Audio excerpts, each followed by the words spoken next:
એ ઊંઘ શું કરે અને કાલે સવારે પાછું વહેલું ઉઠી જજે. ચમ સવારે શું કોમ હોય એટલું બધું વહેલું ઉઠી? બાજુવાળાને તો પાડોશીને તો લગ્ન લખવાનું હ, તે મારે લગ્ન થોડું લખવાનું હ.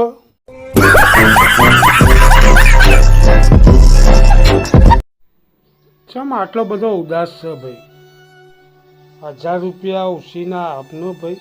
અલ્યા હું આવા ભાઈ લુખ્ખા જોડે તું માગ હ? બીજા જઈને માગશો તો? અલ્યા જગુ ચોક ફરવા જઈએ હેડો ને. તો જઈશું પણ અત્યારે બીજે તો ચોય નહીં, ચંદ્ર ઉપર જતા આવીએ. અત્યારે ચંદ્ર ઉપર તો બધાય જાય હે, તો પછી સૂર્ય ઉપર જઈએ. અલ્યા સૂર્ય ઉપર તો બળી જવાય, તે એમાં હું રાતે જઈશું.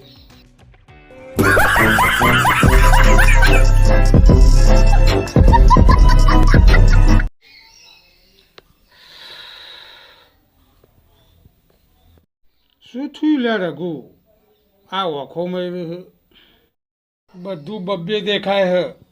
હારું તાન લે પેલા તું 1000 માગી.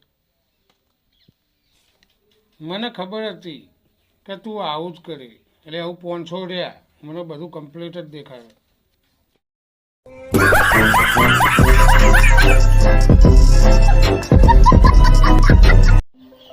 નોકરી ના મળવાનો મતલબ ભગવાને તમને માલિક બનાવવાનો ચાન્સ આપ્યો છે.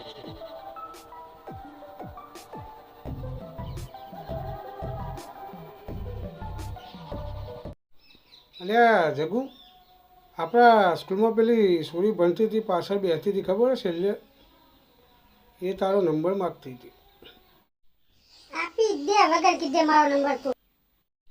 અને આપણે પેલા 2000 રૂપિયા માગું હોઈએ. હેલો હેલો હેલો, આ ટાવરને હું થયું જો પાછું?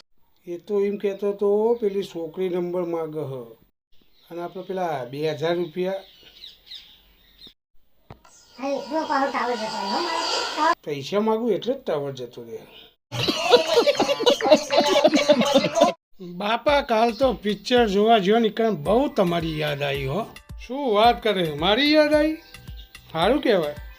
શું નામ હતું પિક્ચરનું? બાપ મેરા બેમાન, 2 દિનો કા મહેમાન.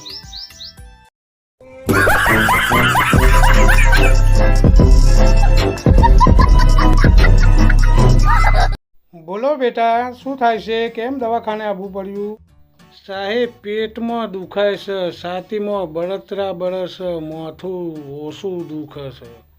શું તમારી પાસે મોબાઈલ છે ને? તો તમારે 1 કલાક સવારે ફેસબુક જોવાનું, બપોરે 1 કલાક ઇન્સ્ટાગ્રામ જોવાનું, અને વચ્ચેના ગાળામાં યુટ્યુબ ચાલુ રાખવાનું. કંઈ નહીં થાય તને.